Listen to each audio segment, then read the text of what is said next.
पाकिस्तान और दुनिया भर से लाखों देखने और सुनने वालों को शहीद अरशद शरीफ का सलाम। नादरगाम, इस वक्त पाकिस्तान में की रेड जोन की जो सूरत हाल है आपको उससे आगाह करना इस वक्त बड़ा ज़रूरी बन चुका है। सुप्रीम कोर्ट ऑफ पाकिस्तान में जो इलेक्शन मुलतवी केस लगा हुआ था उसका बिलाखिर फैसला जो है वो महफूज कर लिया गया है। Chief justice of Pakistan justice Umar Aftab Bandial sahab ने जो है वो प्रेशर लेने से इनकार कर दिया था और ये इस केस को फुल कोर्ट बेंच बनाकर लंबा करने की कोशिशें हो रही थी। तो रेड जोन की सूरत हाल इस वक्त बड़ी गैर मामूली बताई जा रही, क्योंकि आज की रात जो है वो बड़ी इंपॉर्टेंट है। इस वक्त हम सुप्रीम कोर्ट ऑफ पाकिस्तान में मौजूद हैं और दूसरी वीडियो है यहाँ से मेरी, तो बहुत सारी इंफॉर्मेशन मेरे पास इकट्ठी है, वो आपके सामने रखना इस वक्त बड़ा जरूरी बन चुका है कि कल सुप्रीम कोर्ट ऑफ पाकिस्तान में क्या फैसला मुतवक्के है, नंबर 1।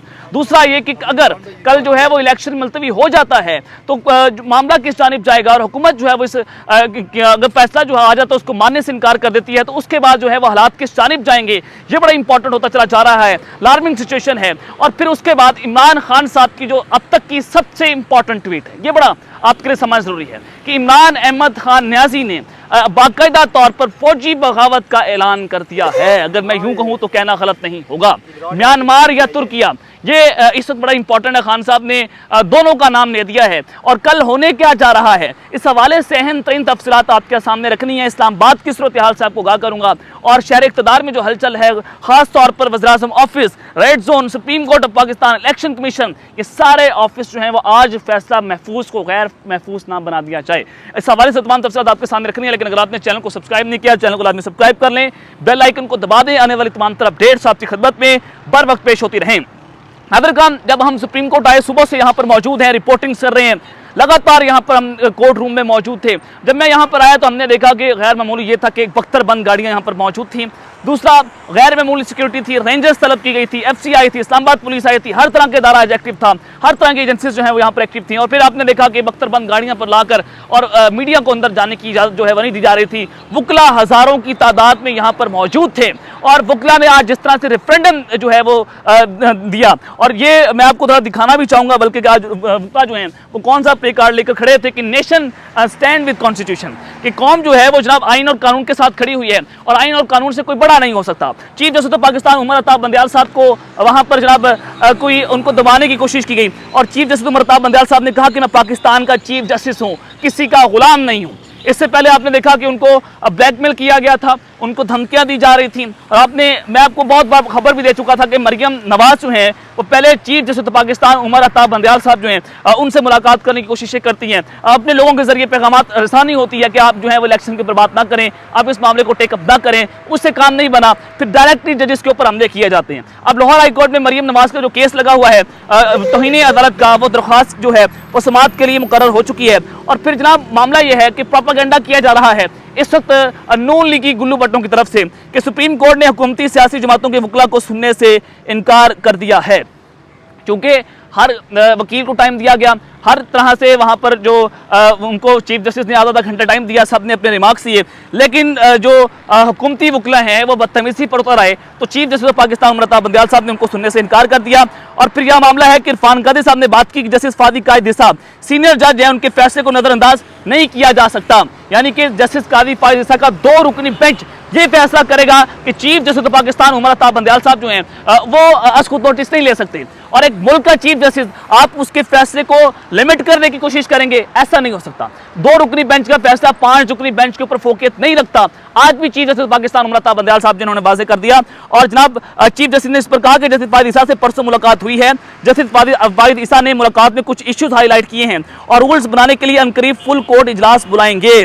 और फिर चीफ जस्टिस ने इस हवाले से जो इलेक्शन कमीशन के वकील है इरफान कादिर, उन्होंने कहा कि आप इस वक्त सोशल मीडिया पर टॉप ट्रेंड कर रहे हैं, इसको नजरअंदाज ना करें। और चीफ जस्टिस ने जवाब दिया कि हम इस चीज़ को नहीं देखते, हम अल्लाह से जो है वो करम मांगते हैं और हम सोशल मीडिया भी नहीं देखते। अब जनाब अदालत ने सियासी जमातों के वकला को बेंच पर अदम एतमाद की बुनियाद पर दलाइल देने से रोका है, अदम एतमाद के हवाले से रोका। उन्होंने कोई इस मामले के ऊपर दलाइल ना दें, अदालत ने इसके ऊपर नहीं रोका था, तो ये प्रोपेगेंडा यहाँ पर जबरदस्त हो जाता है। अब जनाब चीफ जस्टिस पाकिस्तान उमर अफ्ताब बंदयाल साहब ने जो सबसे इंपॉर्टेंट रिमार्क्स दिए, उन्होंने कहा कि आइन और कानून वाज़ेह है कि इंतखाबात की तारीख कौन देगा, अदालत आइन और कानून के मुताबिक इंसाफ के लिए बैठी है, अटॉर्नी जनरल ने इस नुक्ते पर गुफ्तगू नहीं की। अटॉर्नी जनरल से गिला है कि वो 3-4 पर ही जोर देता है। अब इस नुक्ते पर अपने तहरीर दलाइल जमा करवाएं। चीफ जस्टिस पाकिस्तान इस हवाले से बड़ा वाज़ेह बता रहे हैं। लेकिन जनाब अब जनाब मैं आपको बड़ा खुलकर बताना चाहता हूं कि जो कल का फैसला है वो इस वक्त इंपॉर्टेंट हो चुका है। कल आपके सामने मैं ये चीज़ें वादे कर दूं कि 5 रुकनी बेंच ये फैसला दे चुका है कि जो है वो 5 रुकनी बेंच ने फैसला दिया कि आइन और कानून के मुताबिक 90 रोज़ में इलेक्शंस होंगे। अब 90 रोज में इलेक्शंस का मतलब कि 90 रोज में होंगे। आइन में कानून इसकी इजाजत नहीं देता कि आप 91 दिन भी करें। सुप्रीम कोर्ट का फैसला जो है वाज़ेह है। फिर 5 रुकनी बेंच जो है वो टूटता है, 3 रुकनी बेंच के अंदर तब्दील हो जाता है। नाज़रीन, कुछ टेक्निकल इश्यूज़ की वजह से वहाँ पर वीडियो जो है वो रिकॉर्ड नहीं हो सकी, तो कुछ हिस्सा जो है हमारा रह चुका है, तो वो सब कुछ आपके सामने रखना बड़ा ज़रूरी बन गया है। क्योंकि 3 रुकनी बेंच जो है उसके ऊपर हुकूमत जो है वो सवालिया निशान उठा रही थी कि हम इनका फैसला जो है वो कबूल नहीं करेंगे। इनको फैसला जो है वो कबूल होगा काजी फायद ईसा साहब का, और उनके लिए भी ये जनाब बहुत सारी मुश्किलात जो है वो पैदा कर रहे हैं क्योंकि वो आने वाले चीफ जस्टिस हैं। लेकिन जनाब 3 रुकनी बेंच जो है वो जो आज कल फैसला महफूज हुआ है, आज और कल सुनाया जाएगा, तो ये अमल दरामद करवाने का बेंच है। और ये जो पहले फैसला हो चुका था सुप्रीम कोर्ट से कि इलेक्शन तो हर सूरत होंगे, 90 दिन से आप 1 सेकंड भी ऊपर नहीं कर सकते, तो महफूज फैसला जो है वो तो यही हो सकता है, या तो फिर सदर पाकिस्तान ने जो तारीख दी थी उसके ऊपर जो है वो सुप्रीम कोर्ट पाबंद कर दे कि आप 30 अप्रैल को ही इलेक्शन करवाएंगे, या थोड़ा बहुत आगे पीछे हो सकता है, लेकिन जो इलेक्शन है वो तो होगा। आइन कानून की जीत जो है वो तो होनी है। चीफ जस्टिस उमर अता बंदयाल साहब जो बड़ा वाज़ेह कह चुके हैं, मैं तो पाकिस्तान का चीफ जस्टिस हूं, मैं किसी का गुलाम नहीं हूं, यानी कि मैं किसी के नीचे नहीं आता। और जनाब जो ब्लैकमेल करने की कोशिश कर रहे थे, और आज की रात वैसे बड़ी इंपॉर्टेंट है क्योंकि इमरान रियाज जो है वो ट्वीट कर रहे हैं कि फैसला कल तक के लिए महफूज, अल्लाह रब्बुल इज्जत महफूज ही रखे, क्योंकि बीच में एक रात पड़ती है और शब खून मारने वाले रात में निकलते हैं। आपको पता है कि पाकिस्तान में जब भी शब खून मारा गया, चाहे वो 9 अप्रैल की रात हो, कि उस रात एक वज़ीर-ए-आज़म को प्राइम मिनिस्टर ऑफिस से निकाला गया था, प्रिजनर बैंड्स आती हैं, हर तरह से पाकिस्तान में मार्शल लॉ की फिजा जो है पैदा कर दी गई थी, और वो शब खून मारने की पूरी साजिश जो है वो आपने देखी कि जनरल बाजवा जो है वो उनके बारे में उस वक्त chief justice Islamabad high court के उन्होंने कहा था कि उस रात मार्शल लॉ लगने जा रहा था और हमने मार्शल लॉ को रोकने के लिए जो है वो अदालतें खोली थी।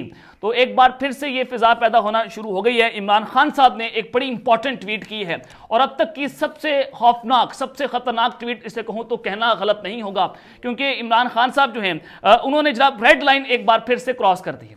और फिर ये सबसे पहले ट्वीट आपके सामने रख देता हूं कि आज हम अपनी आईनी तारीख के दोहराहे पर खड़े हुए हैं, जहां हम तुर्की बन सकते हैं या एक और म्यांमार में तब्दील हो सकते हैं। आपने देखा कि तुर्की मॉडल, हमेशा बात होती है पाकिस्तान में कि तुर्की की आवाम जो है वो फौजी टैंकों के सामने लेट गई थी, और यही सूरत हाल जो है वो जनाब पाकिस्तान के बारे में हमेशा से बात होती रही। और फिर म्यांमार में आपने देखा कि मार्शल लगा और वहाँ की फौजी क़यादत जो है उनको जेलों में डाल दिया गया। तो इमरान खान साहब ने ये 2 मॉडल्स की बात की है।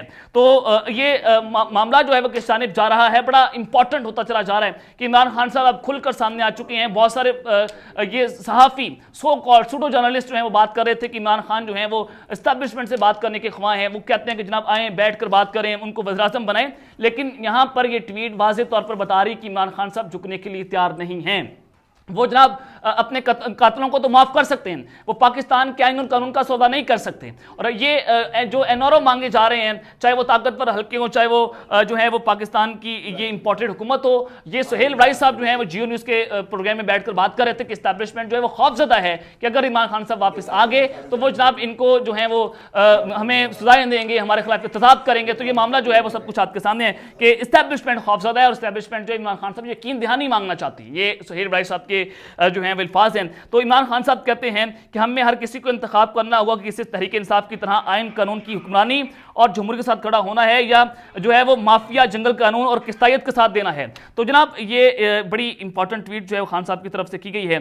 तो ये मामला किस जानिब जा रहा है, और आज की रात वैसे बड़ी इंपॉर्टेंट है क्योंकि फैसला जो है वो अल्लाह करे महफूज ही रहे, गैर महफूज ना हो, क्योंकि शब खून मारने की हमेशा तो कोशिशें होती रही हैं। और ये अमीर अब्बास साहब है, उनकी ट्वीट भी जरा आपको पढ़कर सुना देता हूँ। वो कहते हैं कि वोट को इज्जतों की सियासत करने वाले आज वोट देने से रोकने की सियासत कर रहे हैं। वो बयानिया उस वक्त इक़्तिदार बचाने के लिए था और ये बयानिया आज इक़्तिदार बचाने के लिए है। इसका मतलब हुआ कि हमारी सियासत का जो है वो एक जो नुक्ता नज़र है, नज़र ना नजरिया है ना उसूल, बल्कि सिर्फ और सिर्फ इक़्तिदार का हसूल है, और इक़्तिदार की जंग सब खा चुकी है। तो जनाब ये सारा मामला आपके सामने है कि वोट को इज्जत वाले जो है वो बूट चाटना शुरू हो गए हैं, और सब जो है वो उस जानिब देख रहे हैं कि कहीं इस्टेब्लिशमेंट जो है कि हमें बचा ले और इस्टेब्लिशमेंट जो है वो हमारा साथ दे। और ये जो प्रेस कॉन्फ्रेंस की गई थी बाबू जी की तरफ से लंदन से, वो भी एक इनके लिए टेस्ट केस था था कि ये सीधा साधा धमकियां दी जा रही हैं कि अगर हमें जनाब हमारा इक़्तिदार जो है वो ना बचाया गया या हमें दोबारा इक़्तिदार में ना लाया गया तो हम आपके खिलाफ लंदन से एक और बड़ी प्रेस कॉन्फ्रेंस कर देंगे। तो ये टेस्ट केस था। तो लेट्स सी ये ऊंट जो है किस कर बैठता, तब तक के लिए अपना ख्याल रखिए, अपना लाजमी ख्याल रखें। अल्लाह ने के बाद पाकिस्तान जिंदाबाद।